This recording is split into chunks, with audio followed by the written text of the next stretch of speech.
Hi, everybody. We're live, and it is Thursday evening. It is Friday Eve for most of us. This is actually for many of us on the What You Need to Know staff. It's Friday for us.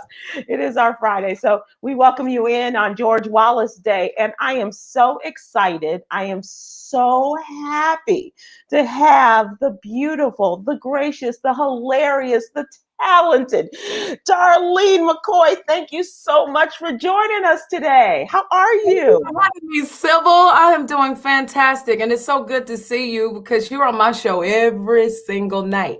And I love being in that spot. I absolutely love it because it's such an honor, first of all, to be on your show and to know you and to just to really admire you and your career.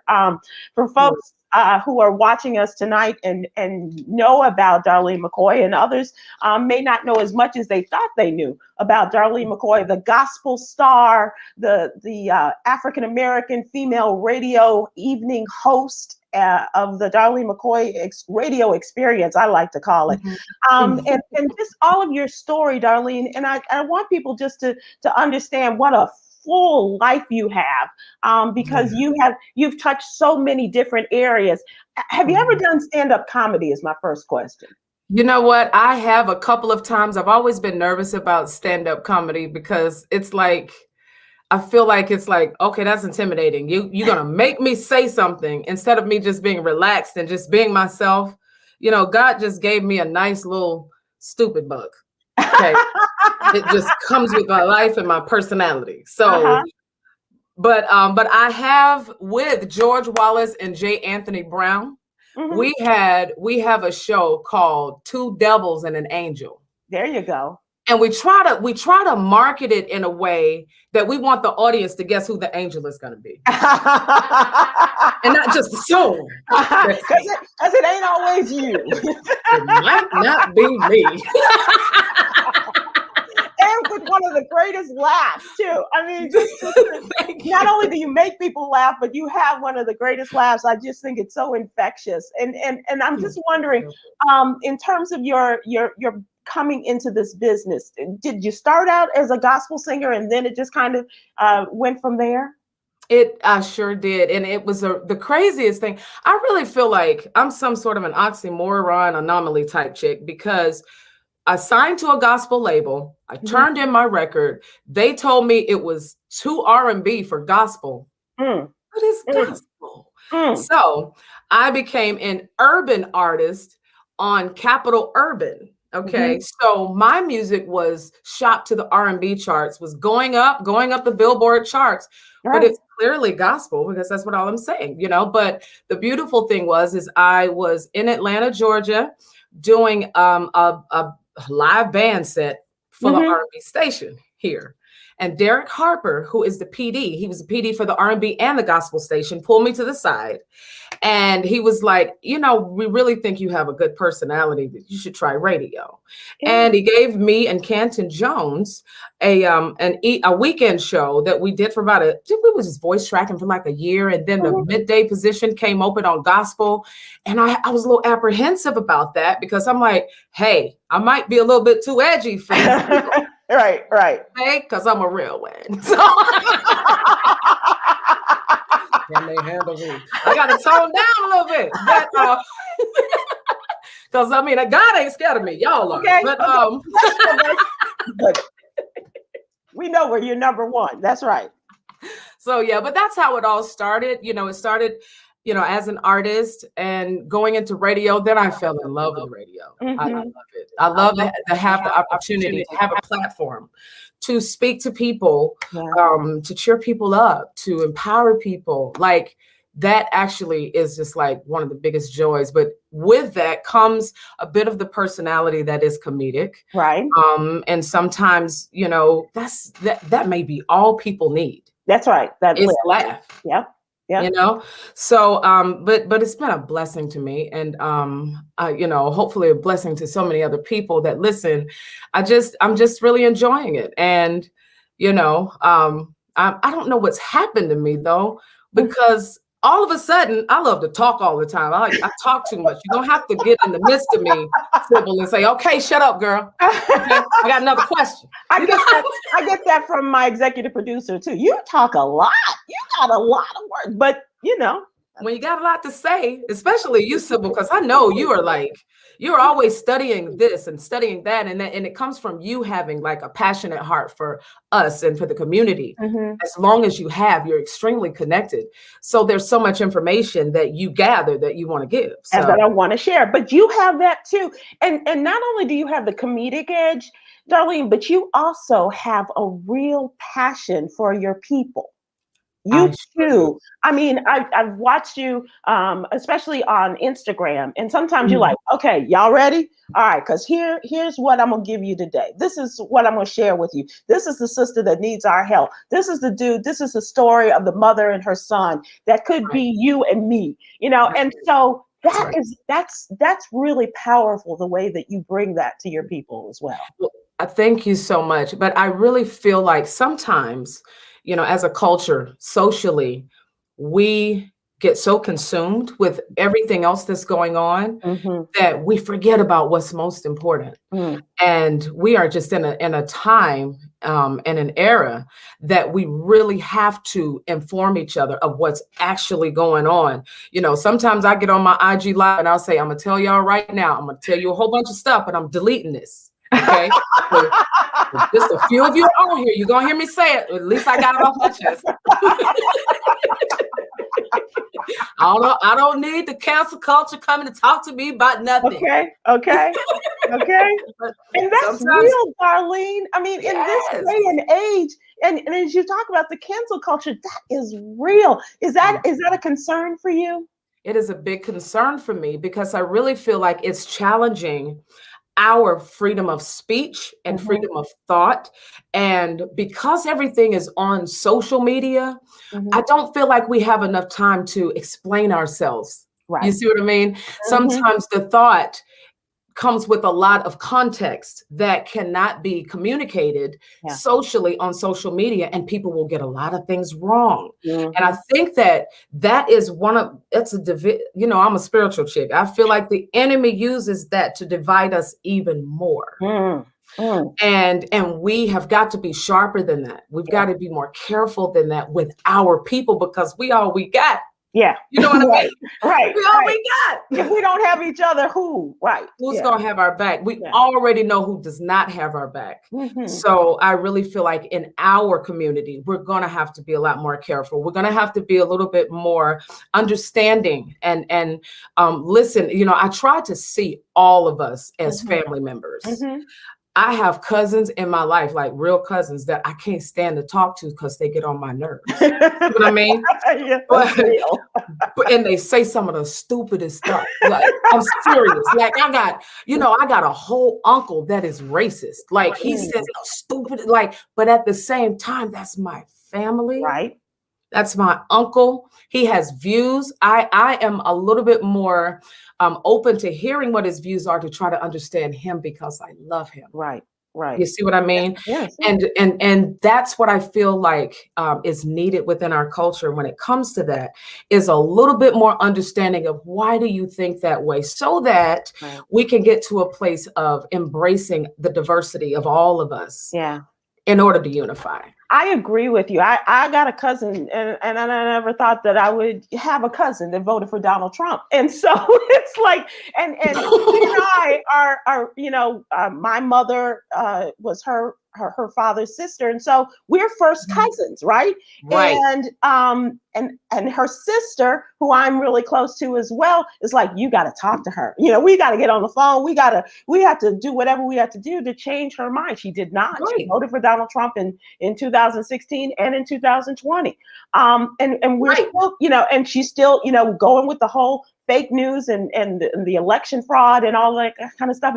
And yet we have had to have these conversations with her and in order to keep the conversation open and to keep the communication lines open. We have to hear a lot of crazy stuff coming. It's right. And it's hard. It's hard conversation. Yeah, it's hard to accept. in a lot of ways, because it's like, well, who raised you? Yeah, I know who raised you. Right. But that ain't right. You know what I mean? It's like, what happened to you? So, but you know, one of the things when I was coming up, when we had disagreements with our cousins and with our family, we would all get together and play spades. There you go. You see what I'm saying? And she's not a spades player, and I'm a really poor one, so we have to find something. Yeah, something. Well, come together and eat. You see what I mean?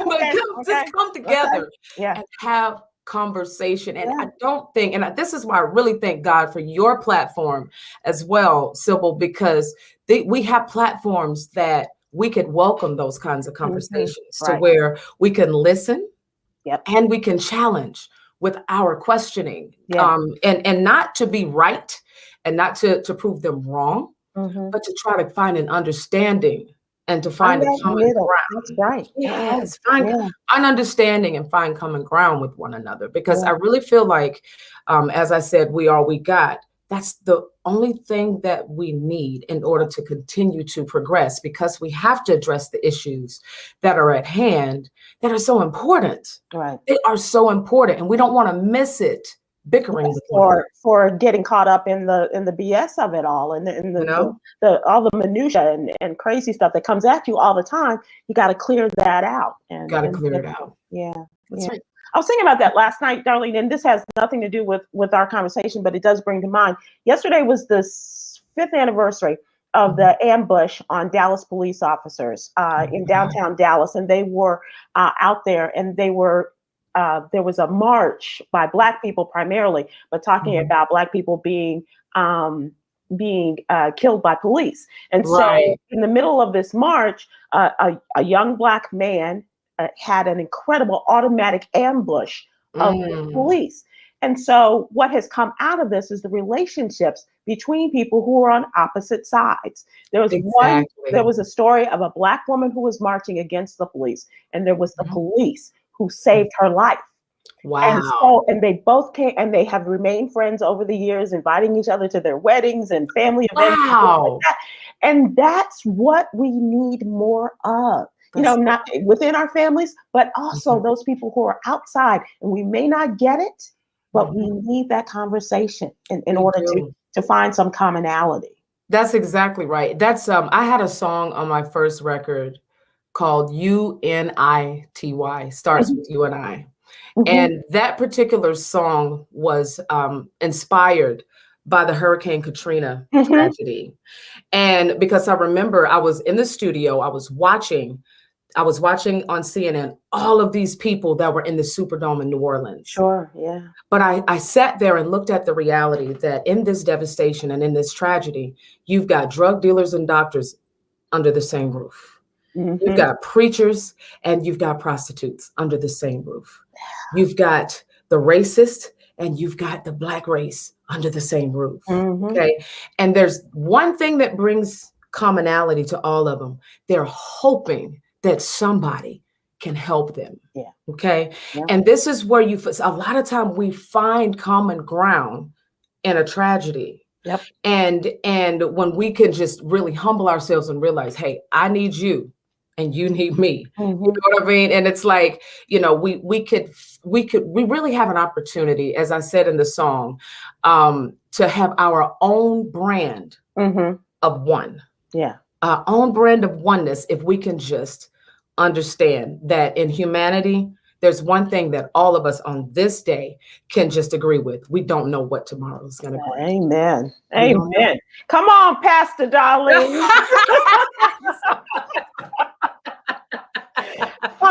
Okay. So George is with us. He's going to join us. Let's see. I am here. I've been here for 40 minutes. I've been here for 40 minutes. I'd like to apologize. I got a brand new computer, and Chica was trying to talk me through this brand new, really brand new. And so we had to go through everything. I said, let me just go in on the telephone because these two beautiful ladies are waiting for me. And it sounds like they're making sense. You never would have had. If I was on, we never would have gotten this far this early. But thank you for bringing me in. I'm so happy to be with you. Well, I'm so glad you on. Hi, George Wallace. Hello, love. I feel good all over. I know you guys talked about everything. So much is happening today, and the news is all over the place. And you guys were talking something biblical there a few minutes ago because That's what I heard. Amen. Amen. George, first of all, we missed you last week. We had a great time, but we missed you and your presence. Were you on the set again today? Let me apologize to all the people. I was not here last week. I was on the set. I was in New Orleans. I was shooting, and I was in the on the set. And you can't have phones on the set. I tried to sneak in, but I couldn't. So I want to apologize. But today I'm here. I'm back in Atlanta, and I'm just overwhelmed with the news. And I just got a breaking news. We have some more breaking news today. The guy that defended was her counsel, Stormy Daniels. Avenatti. 2.5 years. He got 2.5 years. In jail. So much has happened. 2.5 years. Extortion in the Nike extortion. Yeah. Wow. And there's some other things, George.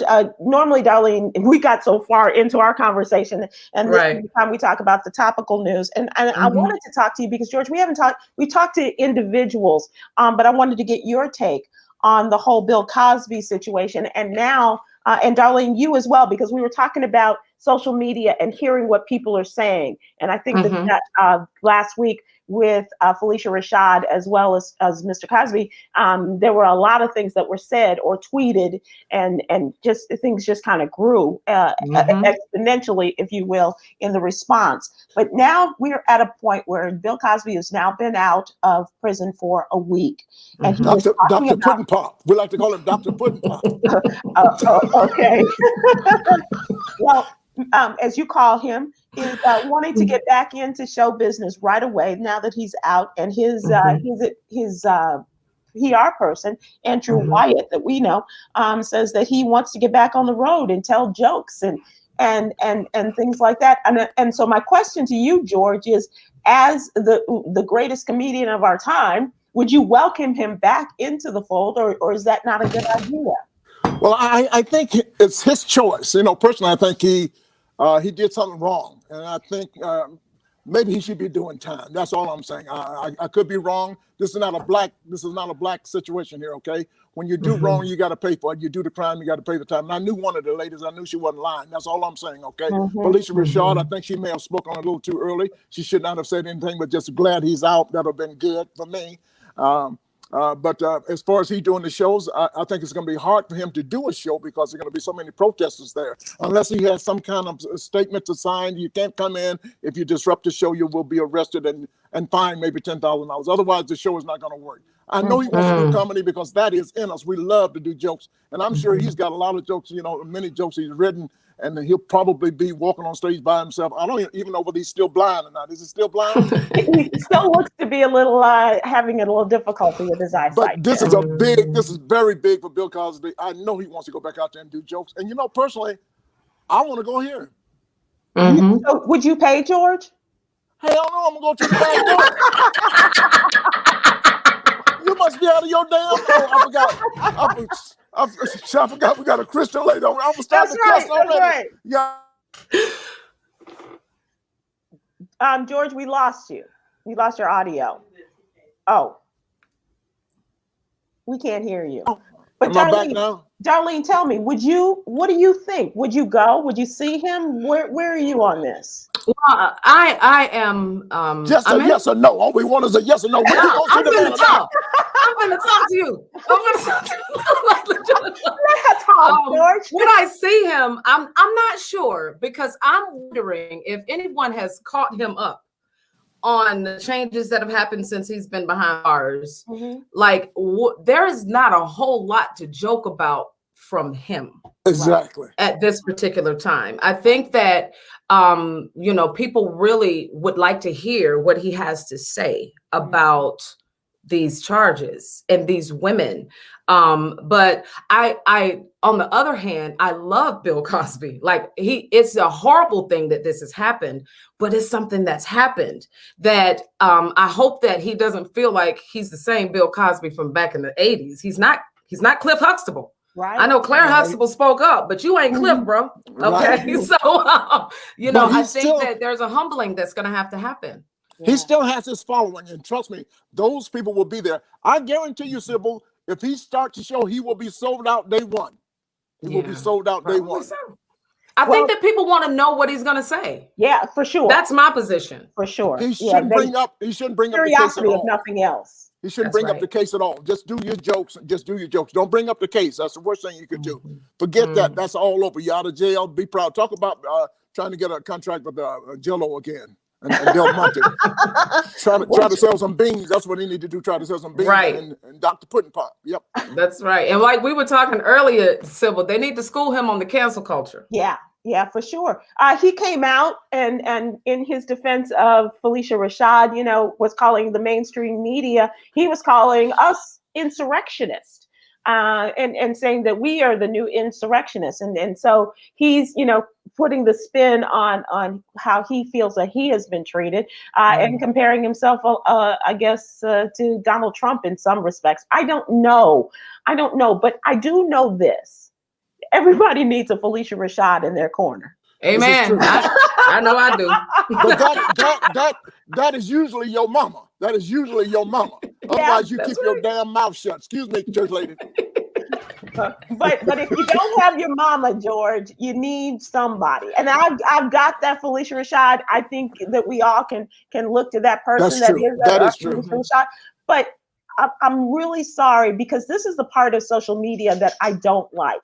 I don't like the quickness with which people feel as though they have to respond. Right. Tom and Jay used to say that the shortest period of time is between when you finish a tweet and you hit send. And you should take more time in that between those two movements. And the second thing is, it's for me, I'm real big on tone. I am so big on tone. And the way that it comes out in that tweet is I think that's what set a lot of people off. Not just her words when she said finally, and all of these things, but you just have to think about what this new social media culture is doing to us and our conversations with people. She came out so fast that people were saying, well, she's solidifying his thoughts. Yeah. Right. Yes. Exactly. But you forget, she's Claire Huxtable. She was married to him for so many years. She about to defend her man now. No, that's Claire. Listen. Okay. This is Cliff. Okay. We got kids. We got Theo. Wait a second. Wasn't she a lawyer? Miss Cliff, wasn't she a lawyer? Yeah. Well, she was an attorney. She should know to shut up then. and she spoke before the real Mrs. Cosby did. And she sure did, didn't she? Yeah, and he went home, and Camille wasn't even at home, was she? Exactly, George. Camille was Camille out of the country or out of the state or whatever. She wasn't at the house when he got back there. Wait a minute. Did you get that? Did you get the text that Jay sent us? Camille. Camille.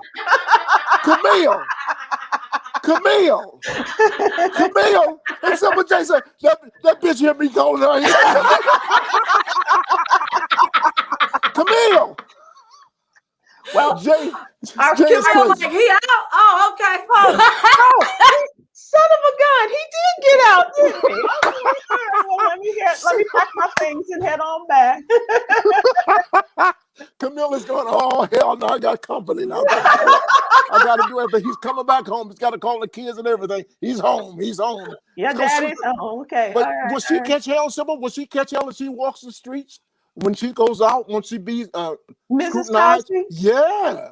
I don't think so. I think I'm not sure, George, but I don't think she's going to catch it the way Phylicia Rashad has. Yeah. But there's going to be some people going to be going, you know your husband's supposed to be in jail, right? You know he's supposed to be in jail, right? There'll be some people.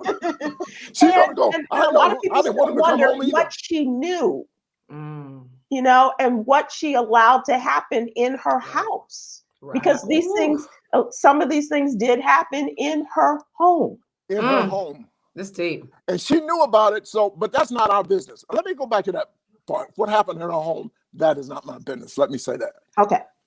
Okay, because that's something I don't usually like to get into, married people's... Because it is, you're right, married folks' business is married folks' business. You're absolutely right. Whatever floats your boat, because what may work for one couple doesn't work for a single people. I'm just saying. But she's been through so much with him, even with the son, there was a little crazy stuff the with murder of their son. The murder of the son, yeah. And yes. We comedians all knew about the stories on the road, okay? Maybe America didn't know about it. And Camille knew about it too. So, she's a real nice lady. Let me put it like that. Really extremely nice. Yeah. Yeah. Real nice, huh? I mean, really nice. She's nice. put up with a lot. She put up with more. Not just nice. She's nice. Real nice. She's real nice. Show enough nice. Show enough. That's pretty nice. That's pretty nice. Our friend Damon Williams said that and what he thinks, and he has a feature called "That's What I Think," and he said he would allow Bill Cosby to come and perform at Riddle's comedy club, his comedy club, but he would have to do something about that 2-drink minimum. That's his only thing. He be thinking. Come on, Damon. Well, listen, Damon, if Bill Cosby comes to your club, I know you're charging $500 a ticket. You should be giving to people, because that would be worth $500 to see him up close. Like that would be great. Though I wish Cosby. He's probably going to go into some of these small clubs, and then his followers will be there, and they will be supporting him. And I think it's going to be good for him. And it's going to be good for the supporters because they're going to love him no matter what. There's so many people that love him no matter what. So many people think he should not be in jail. And people think that he was exonerated, not gotten off on a technicality, but that he was exonerated. That's what they think. Yeah. Those are going to be those people. Let me ask you this, in terms of the other things that are in the news. Are you all as consumed by what happened in the condominium collapse in Florida as I am? I can't seem to get away from this, Darlene and George. Yeah. You just touched me very deeply, so I can't, because I live in a condominium. I'm on the 25th floor, right? But I'm not in Florida, but I know a lot of people down there living on that beach on Collins Avenue, right? And just to think, and they're saying some of those buildings back in the day, 40 years ago, were built with the same standards or critiques, and so just imagine going upstairs. I'm in Atlanta on the 25th floor, and I'm just like, sometimes what would I do? What can I do? So it's pretty tough. And now they're finding out the whole building is down now, of course. They imploded the building the other day, but this is the 1 week since the building collapsed today, and they had a moment of silence. The people that were the responders, as well as family members and things like that, were all a part of that for their moment of silence. Whose kid is that? I'm so sorry. I want this thing to hush. I mean, mute everybody. Is that not somebody's mama? I just want this thing hush. But Sybil, those buildings are on the beach, and then the salt corrosion in the air, and they quite a few buildings are happen in that part of the country too. And it's in the state of Florida. So first of all, you don't know what's going to happen in the state of Florida, but it's terrible that this did happen there. And boy, there's people, and then the storm came through. Yeah. It's very scary because, there's still so many people that are unaccounted for. And, the sad part is that, they knew that the building was not safe. And they understood that at some particular time they needed to fix it. And unfortunately, that's not just one building in all of these United States. That's right. There's so many buildings. When you get into these type buildings, condominiums, here's what's happening. All of these people, not all of them are rich, but these are rich old people. And money talks in different directions. They pay off inspectors. But when old people, when you go to your co-op condominium meeting, and these costs get up to $16 million, there's always people want to put things off. Recording in progress. Wait. So stop recording me. So stop recording what I say. So these old people, and I understand that they don't want to spend any more money out of their pockets because this is their retirement, and $16 million for the whole building, that could be, assessment to out of their pockets. And so they want to put things off. And this is what happened. They had been notified, 2 years ago, 3 years ago? Absolutely. It was a sad moment to see today where Dwayne Wade, who spent some really good years in Miami on the court, he went there to pay his respects to the victims of the Surfside condo building collapse. He went there today, got very emotional, and meeting with those participating in the search and the not rescue, but now recovery efforts. He visited the memorial fence set up to honor the victims that have been identified now, and left a message of support for those grieving. And so a lot of people are doing that. And he was it was greatly appreciated from what I understand by the people who were there. Let's talk trending news a little bit. And this is something that has, and Darlene, I don't know how you have dealt with this, but this is something that really hit home for me. And this is the situation that happened with the ESPN anchors. Yes. The black woman and the white woman. Maria Taylor is the black woman. Rachel Nichols was the white woman, and having this off-the-record conversation, Rachel Nichols was with another white man who's a PR exec, who is not only just a PR exec, he is LeBron James' PR exec. Okay, so he's having this discussion with her. This conversation happened 1 year ago. Had it not been for the New York Times, we might never have known about it. What they did and what they did not do over the last year speaks volumes about ESPN. It speaks volumes because I'm so sorry. I am so sorry. I'm glad I came in late. I have to go through this. I'm trying to switch this. These are all of my bridesmaids getting on this Zoom, and I'm trying to switch it over to the new person that needs to be hosting. And I'm trying to mute everybody, and I'm like, hush. Hey, y'all, hush for 1 second. Everybody, please mute for 1 second. all you got to do is shut them off. Did you guys talk about her getting married already, Sybil? No, we haven't touched upon it. Oh my God, we didn't know about that, so you brought that in. Yes, I am getting married October 30th. Let me ask you a question. People lie so much. Did the Lord tell you to marry this man? The Lord told me to marry this man. He told me to marry him. He spoke to you. I'm gonna marry him. Did he spoke to you? He spoke to you. The Lord spoke to my soul and my spirit. I'm gonna marry the man. Well, let us say congratulations to you. Okay. Thank you. You're married. Thank you. Now, Sybil, you so were in much. the trending news about the lady. Yeah, and you know, I just wanted to know, and especially it's difficult enough as a woman, and especially in the sports business, to succeed. But then when you have the whole the sexual element as well as the racial element, that makes it even more difficult. And the fact that ESPN, which deals in the whole race and sports thing every day, and they didn't do anything. And the only thing they did was reprimand the black production person who gave Maria Taylor the tape. That's what they did over the last year. Now, in a matter of days, they speed it up and they take Rachel Nichols off of her gig. They, put Maria Taylor in, and all of this is happening. And the timing is incredible because Maria Taylor is negotiating a new contract, and she's looking for Stephen A. Smith money. Right.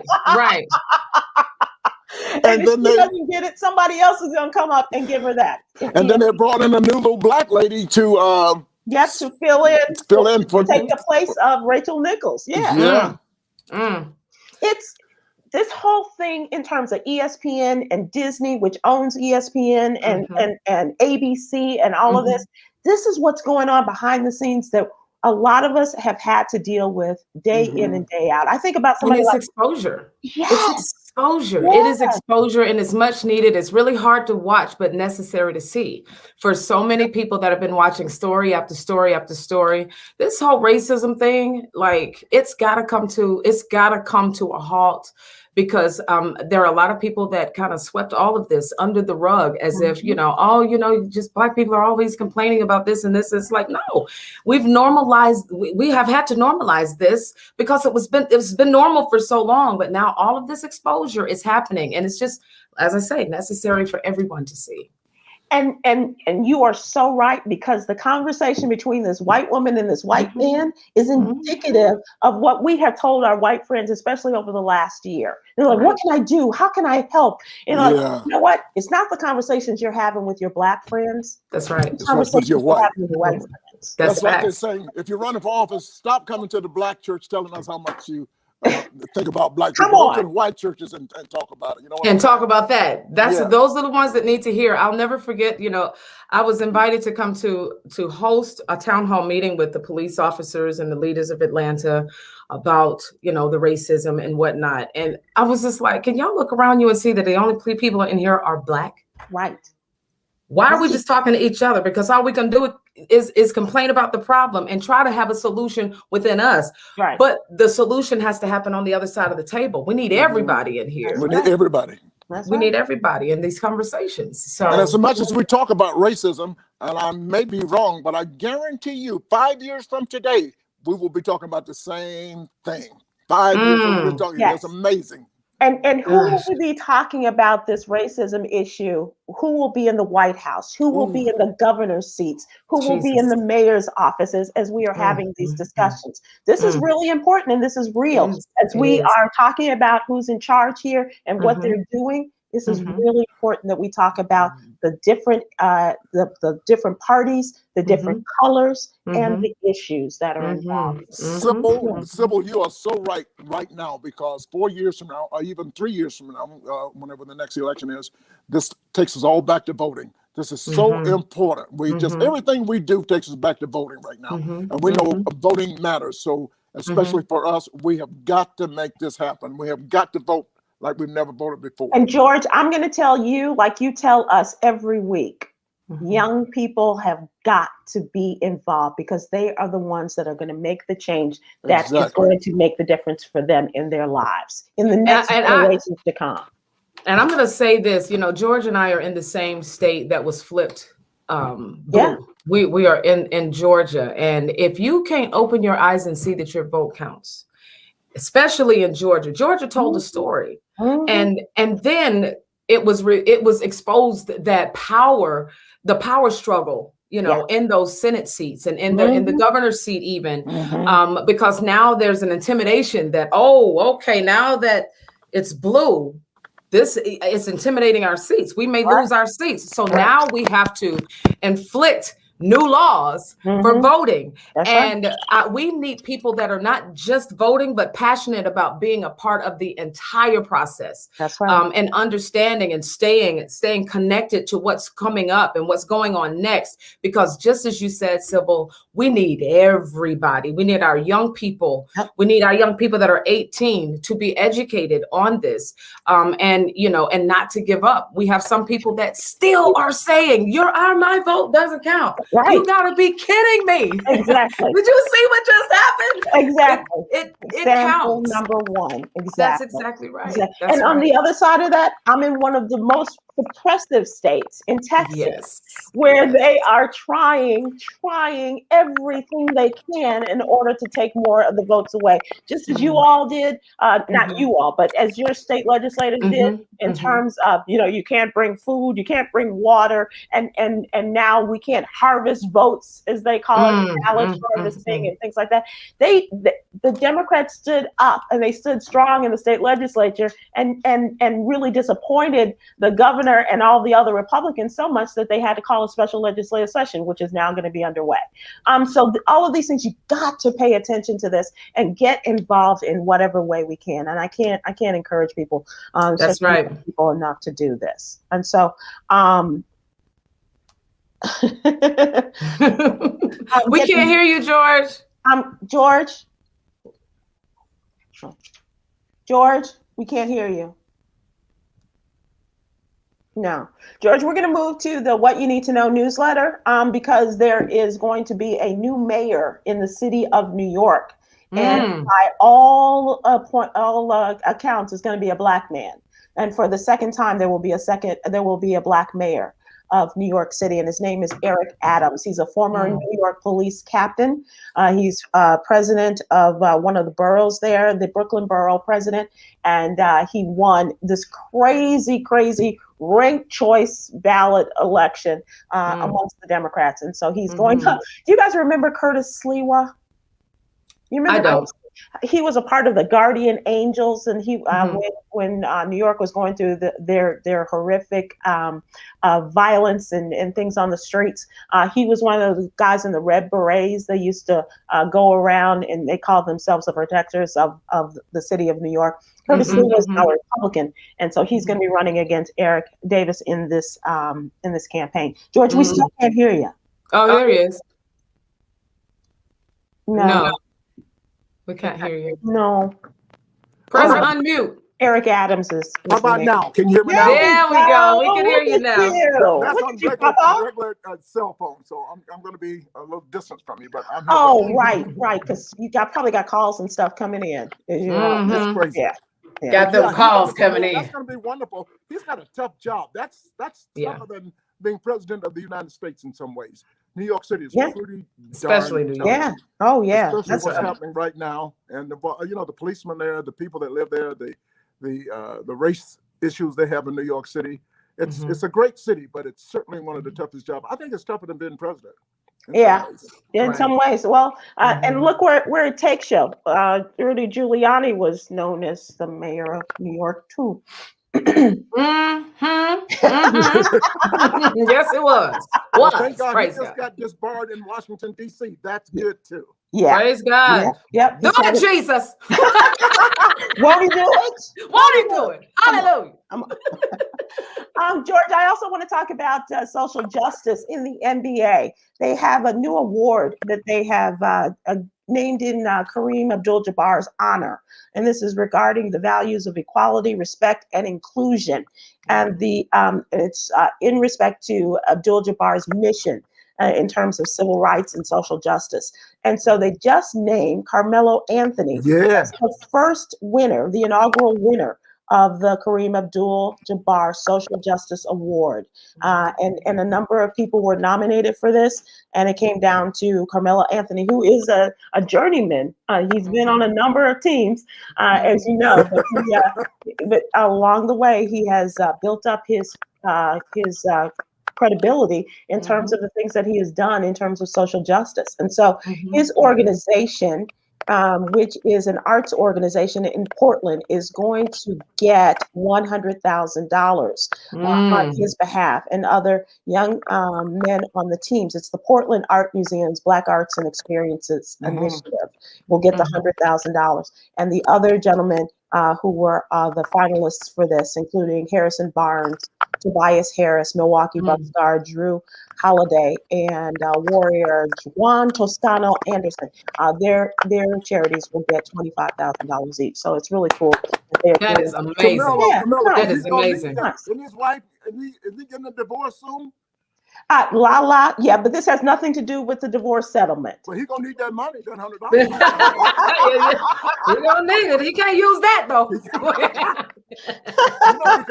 Sybil, I thought that would have been LeBron James. I'm glad Carmelo got it because LeBron James has all the money he needs already and all of the awards. I thought. And look at LeBron is not, he's not shirking any of his responsibilities and the things that he does for his community. Look at the school that he started and all the other things that he's doing. You're right. So, but there are others out there who are doing that as well. Okay, it's time for us to talk entertainment. And so let's start with how entertained and excited we were when we turned on our Instagram. We turned on the gram and we saw the proposal of marriage to one Ms. Darlene McCoy. This happened earlier this year, Darlene? Yes, it happened in February this year. And he's so slick because I planned the entire dinner and had no idea that I was going to be proposed to at the dinner. He's just slick. Well, he got you, didn't he? So he got me. I'm like, how did you get me like that? You had no idea this was coming. I knew it was coming at some point, but I did not know that was coming at that time this soon. And then made me feel so dumb because it was like, because he has a son that lives, up north, and his son and his family were here. And he just said, you know what, since we have all the kids, we should all go to dinner, just connect, I'm like, yes, because I love all the grandbabies, all the kids. Yeah, we could just, that's great. Plan the dinner at a nice little Chinese restaurant because I was just like, let's just do something simple. Had I known that it was for my engagement, we would have went somewhere like, listen, we would have went somewhere else. But he felt like it was the opportune time to do it. And I was so nervous. I was just like, what are you, get off your, what are you doing? Like, and it was all in the video too. It was so funny to me. I was like, what? You know, I actually thought he was going to do it some months prior. And because we went away to Sedona, Arizona, I was like, oh, he's probably going to propose. And he didn't. And I was like, listen, brother, okay? We're going into 2021. We need to make a decision on what this future is going to look like. And he said, hey, you're really making me feel really awkward. Okay. Can you just chill out? I was like, okay. But still, I'll just so then I really, when I say I left it alone after the conversation in Sedona, and I just let it go. I'm like, you know, he asked me to leave it alone and trust him. I trust him. So, but for it to happen at that time, I really forgot about it. It was like back burner, whenever we are in COVID, you know, but when it happened, it blessed me. But what blessed me most is the way he did it. He called my parents, he called my brother, and he met face to face with my sons and my daughter and said, I want to propose marriage to your mother and I need your blessing. And, you know, he told his mother, he told his sisters, and they were all on a Zoom, you know, so everybody knew but me. And then I was like, secret. I was like, how did he do that? Like, but it was really, it was a blessing. We're very, very excited because what he wanted to do is, you know, we've got kids that are together with their little boyfriends and girlfriends. He said he wanted to set an example for our daughters and our sons to, if you are in love with your queen, marry her. He wanted to set a precedence. You know, he says, you know, I feel like I'm the king of this court. So I want to be a leader. I don't want to just live with you. I want to marry you. And I want them to see that this is what you do. You make a commitment to the woman that you want to be with in your life. So, how about that? That is so awesome. Can I ask you a question, Darlene? Yes. The gospel host of the evening Nationwide and a funny lady at the same time. How is this different, your type gospel, different from the traditional gospel music that we've been listening to and what you're bringing to America? Well, I really feel like I'm a church girl, okay? I was raised in church all my life. I appreciate the tradition. I appreciate the quartet. I appreciate all of that. But we live in a generation that doesn't know anything about that. Right. They don't know anything about how we made it over. And we have a lot of people that are questioning faith. We've had a lot of hiccups in the church world that has confused a lot of people. And I really feel like that it is time for us to be relative and relevant to this day's culture, and with one purpose, and that is to bring Christ to everybody. and not shove down one sound into, you know, and into one particular people because we love it most. We want to, because Christ God can be placed in any genre of music and touch a soul. This is about souls at this point, and not just souls that wants to be healed, and not just souls that want to be rich and free and all this kind of stuff. This is about souls of everybody. So I think that we have such a big opportunity to reach a lot of people from this platform. I just feel like we need to open the platform up in a way that is digestible for this culture, and somebody's got to be willing to do that. And did you always have that intention? Is every day when you open the mic, is that your goal, your intention? That is always my intention. You know, a lot of people want to be a good Christian. Okay. I just want to be the Christian that's a good human. You know, you have a lot of Christians are bad humans. Yeah. And what is this thing really about? It's about human beings, all of them. you know, and God is available to every human being. So how do we present ourselves in a way that we are not judgmental of people, that we're loving to people and respecting of everyone's journey, because we have no idea what God has set up for anybody. That's right. And it takes a place of humility to understand that. Yeah. It takes a place of humility to understand that, yes, while I appreciate everything I've always known about Christ and all I know about the church and the sound and whatnot, I love to take that and stand on it and take it a lot further. Right. You know what I mean? But we have had such bickering, Lord Jesus, bickering from the pulpits. It's like, I don't listen to that. That's too worldly. That's this. It's like, hey, calm down. Right. This is about people. Right. It's not about you. It's not about your pulpit. It's not about your money. It's not about your stuff. It's about God. You know what I mean? It's about Christ and getting to people. So that's actually been me.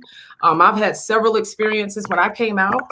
My first record was on the soundtrack of The Diary of a Mad Black Woman. Yes. That movie. That's the way everybody was introduced to me.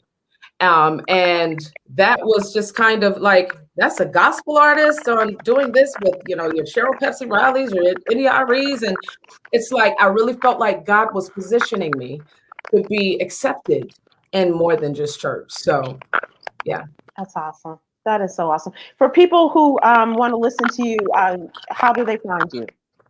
I am on The Nightly Spirit with Darlene. And it says Darlene McCoy now. So get accustomed to just calling me Darlene. Okay? Right. Right. I'm on The Nightly Spirit in all urban cities. That's right. Yeah. But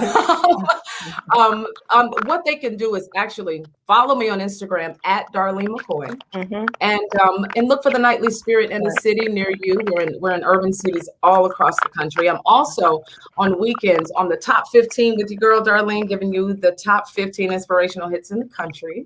And you know, I'm on urban and hip hop stations. Urban, like R&B hip hop stations, and I really feel like all of that fits with the message that I have to give. Right. So. Of course. Right. Listen, Yeah. Sybil, So do you know this is the lady that wrote that song, Take Me to Burger King? Yes, sir. Take me to Burger King. So hang on, George, because we want to play that, okay? Really? Okay. No Sybil way. is so far ahead of me. Sybil is so How far ahead perfect. of me. That's what I like about Sybil. She does her homework and she gets it done. That's funny. And this is amazing. Hang on, here we go.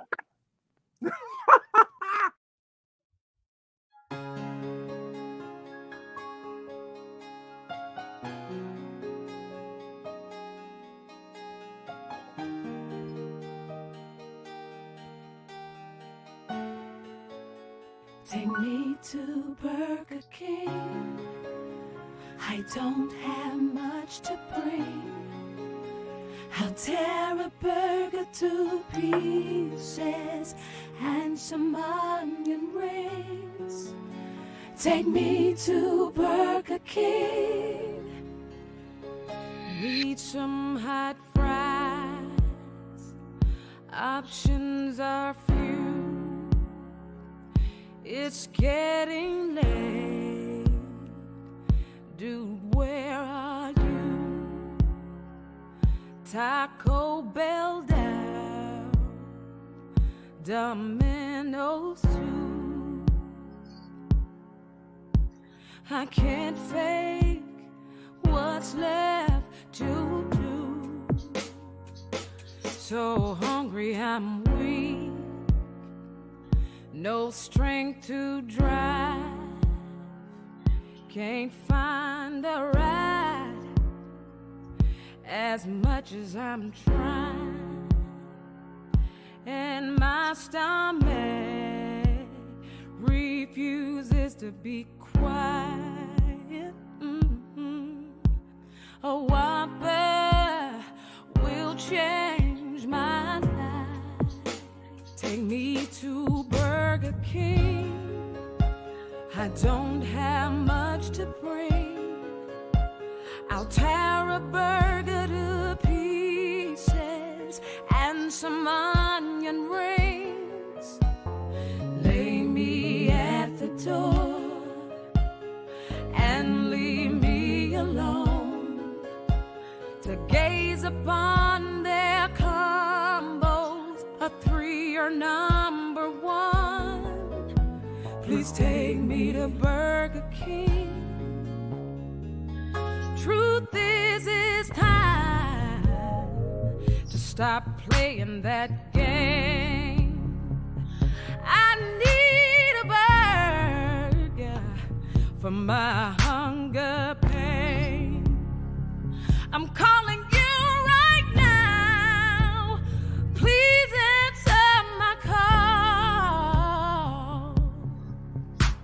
I'm desperate. Don't make me wait too long. I'm not gonna eat more chicken. I've made my decision. It's Burger King for the food I need. Take me to Burger King. Don't have much to bring. I'll tear a burger to pieces and some onion rings. Lay me at the door and leave me alone to gaze upon their combos. A 3 or number 1. Please take me to Burger King. 4 a.m. and this brother won't answer. It's probably somewhere within.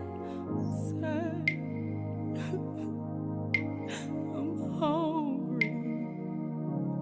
I'm hungry. Take me to Burger King. I don't have much to bring. I'll tear a burger to pieces and some onion rings. Lay me at the door. Leave me there. And leave me alone. I wanna gaze upon their combos. A 3 or number 1. Take me to Burger King. Me to Burger King. Me to Burger King.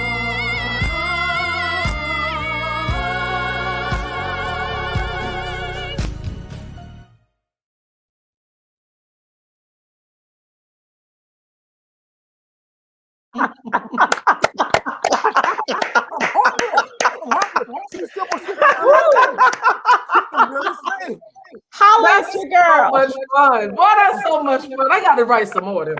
You do. A whole lot of them. Absolutely. Go ahead and murder a hit. Go ahead. Go That ahead. was awesome. Awesome. That was. That was fun. Bravo. That was so much fun. She's saying. Thank y'all for playing. Absolutely. That was a lot of fun. Hey, And Darlene, this has if been a Burger lot King of never fun. call you to, Burger King should pay you to, that should be their commercial. Really? I mean, really. I mean, No, for especially, real.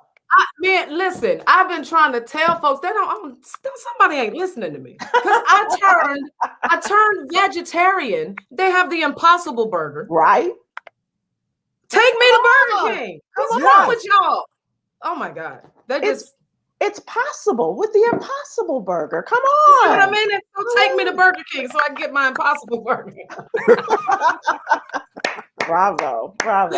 Darlene, Thank this you. has been a lot of fun. Will you come back again? I will. Thank you for having me, Sybil, George. I really appreciate it so much. This was a lot of fun. I enjoyed talking to you. And you know I love me some George Wallace. I know that's right. You can't help Darlene, my yourself. phone is popping off. Everybody talking about they got to go to Burger King right now. My phone is going crazy.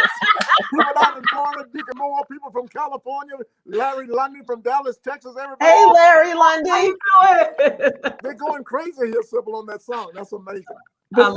Before we leave, a couple things I need to do. First of all, every day we have Yogi's Jewels in the newsletter, our daily inspiration, Darlene, and your friend and ours, Yolanda Starks Dwight. If you are truthful and honest with yourself, it doesn't matter what others think or say.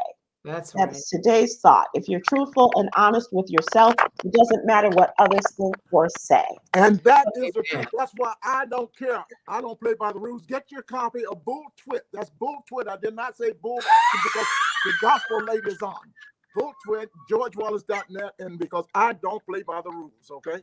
Yo, you don't. You really, there are no rules where you're concerned, George Wallace. Well, listen, Absolutely I want to thank Darlene for coming on again. And I tell you what, Sybil, I did her show today, and that's tonight, and that's wonderful also. So we're just having fun. Sybil, thank you for having her. And we got more good people. Next week, we got the former mayor of Atlanta coming up, Bill Cowell. Oh, is that Keisha Lance Bottoms? I'm kidding. I'm kidding. She's not gone yet. I know. She's not gone yet. I know, Mayor. Well, I know. maybe we should get her in on it too. George, look at you showing your beautiful hair. And next time you come on, Darlene, I want to talk about your hair journey. All right. I look forward to it. Thank you, Sybil. Love you guys. Congratulations on everything, Darlene. Very, very happy. I appreciate it. I love you, and there's absolutely nothing you can do about it because my love for you does not require your permission. Amen. Have a good weekend, everyone. See you on Monday. Take care, guys.